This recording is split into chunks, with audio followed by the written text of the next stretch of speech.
राष्ट्रीय राजधानी दिल्ली में साल 2025 में विधानसभा चुनाव होने हैं, जिसे लेकर सियासी हलकों में सुगबुगाहट तेज हो गई है। दिल्ली के गाजीपुर सहित 11 क्षेत्रों के अवैध डेयरी संचालकों ने इस साल अगस्त में लखनऊ आकर समाजवादी पार्टी चीफ अखिलेश यादव से मुलाकात की थी। इन मुलाकातों से अटकलों का बाजार गर्म हो गया है कि समाजवादी पार्टी दिल्ली विधानसभा चुनाव में भी ताल ठोकेगी। टिकट के दावेदार दिल्ली से लखनऊ तक चक्कर काट रहे हैं, लेकिन दिल्ली में संगठन की कमजोर स्थिति और यूपी 2027 विधानसभा चुनाव को देखते हुए ये माना जा रहा है कि सपा हरियाणा की तरह ही दिल्ली से भी बैकफुट हो सकती है। हालांकि सपा प्रमुख ने अब तक दिल्ली चुनाव को लेकर कोई निर्णय नहीं लिया है। माना जा रहा है कि संसद सत्र के समाप्त होने के बाद लखनऊ वापस लौटने पर वो दिल्ली चुनाव को लेकर कोई निर्णय ले सकेंगे। ऐसे में सवाल ये है कि आखिर अखिलेश यादव कब लेंगे फैसला, या फिर पीछे हट जाएगी सपा।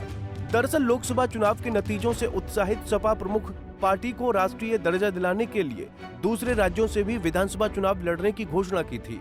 हाल ही में हुए हरियाणा, जम्मू कश्मीर, झारखंड, महाराष्ट्र चुनाव और उत्तर प्रदेश की 9 विधानसभा सीटों पर हुए उपचुनाव में सपा और इंडिया अलायंस के बीच बढ़ती दूरी ने राष्ट्रीय दर्जा पाने के लिए जुटी पार्टी की राह कठिन कर दी थी।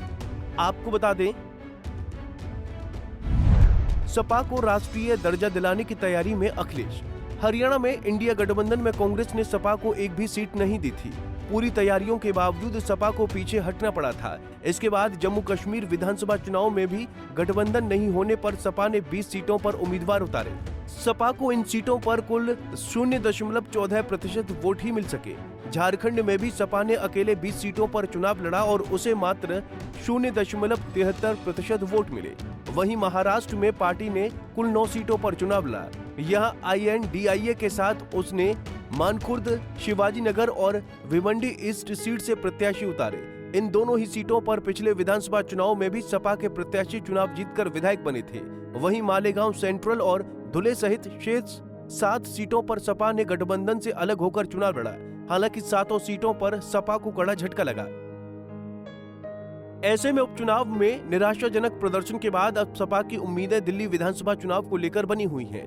पार्टी के सूत्रों का कहना है कि 2027 के विधानसभा चुनाव में दिल्ली से सटी उत्तर प्रदेश की कुछ विधानसभा सीटों पर सपा आम आदमी पार्टी के साथ गठबंधन का रास्ता खुला रखना चाहती है। सपा के राष्ट्रीय प्रवक्ता राजेंद्र चौधरी भी कहते हैं कि दिल्ली में पूर्वांचल से जुड़े और मुस्लिम मतदाताओं की खास संख्या है। हालांकि वहां हमारा संगठन उतना मजबूत नहीं है कि हम अभी चुनाव लड़ सकें। उन्होंने ये भी कहा कि दिल्ली से वापस लौटकर राष्ट्रीय अध्यक्ष ही इस पर अंतिम निर्णय लेंगे। वहीं दिल्ली विधानसभा चुनाव के लिए सभी सियासी दलों ने अपने अपने पत्ते खोलने शुरू कर दिए हैं। आम आदमी पार्टी के बाद कांग्रेस ने भी अब अपने उम्मीदवारों के नामों का ऐलान करना शुरू कर दिया है। कांग्रेस ने दिल्ली की 21 विधानसभा सीटों के लिए उम्मीदवारों के नाम की सूची जारी की है। कांग्रेस ने अपने पहले ही कदम से सियासी तेवर दिखाने शुरू कर दिए हैं। दिल्ली न्याय यात्रा के बहाने अपने कार्यकर्ताओं में जोश भरने के बाद कांग्रेस ने अब अपने सिपह सलारों को चुनावी मैदान में उतारना शुरू कर दिया है। पहली लिस्ट में 3 मुस्लिम, 2 महिला। पार्टी के 21 उम्मीदवारों की पहली लिस्ट में आधे से ज्यादा नाम दिग्गज नेताओं के हैं, जो पहले दिल्ली में विधायक या फिर सांसद रह चुके हैं। कांग्रेस उम्मीदवारों की पहली लिस्ट में 3 मुस्लिम और 2 महिलाओं को टिकट दिया गया है। इसके अलावा दिल्ली के सियासी और जातीय समीकरण के लिहाज से पार्टी ने जो उम्मीदवार उतारे हैं, उसमें ब्राह्मण, दलित, मुस्लिम, सिख, पंजाबी और OBC समुदाय पर भरोसा जताया है। उधर आप भी अगले साल फरवरी में होने वाले चुनाव में लगातार तीसरी बार जीत हासिल करने की कोशिश में जुट गई है। आपने इन मंत्रियों पर जताया भरोसा। अपनी चुनावी तैयारियों के कवायद के तहत सत्तारूढ़ दल आपने सभी 70 विधानसभा सीटों पर प्रत्याशी उतार दिए हैं। आपने चौथी और आखिरी लिस्ट आज यानी 15 दिसंबर को जारी कर दी है, जिसमें संयोजक अरविंद केजरीवाल और CM आतिशी जैसे बड़े नाम शामिल हैं। अरविंद केजरीवाल की पार्टी ने अपने मंत्रियों और बड़े चेहरों का टिकट बरकरार रखा है।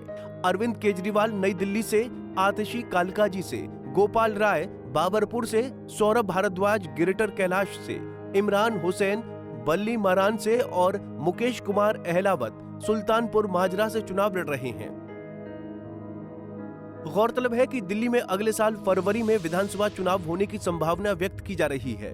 मीडिया रिपोर्ट्स के अनुसार फरवरी महीने के पहले या दूसरे सप्ताह में वोटिंग हो सकती है। हालांकि इस पर चुनाव आयोग की ओर से कोई आधिकारिक बयान नहीं आया है।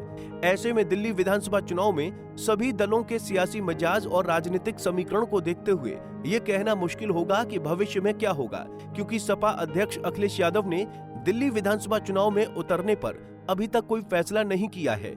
हालांकि ये कयास लगाए जा रहे हैं कि पार्टी दिल्ली में आपके साथ भविष्य के गठबंधन की संभावना खुली रखना चाहती है।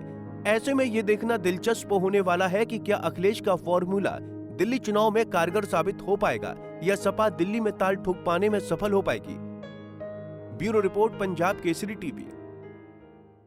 हमसे जुड़े रहने के लिए हमारे YouTube चैनल को सब्सक्राइब करें और नई वीडियो की नोटिफिकेशन के लिए बेल आइकॉन को दबाएं।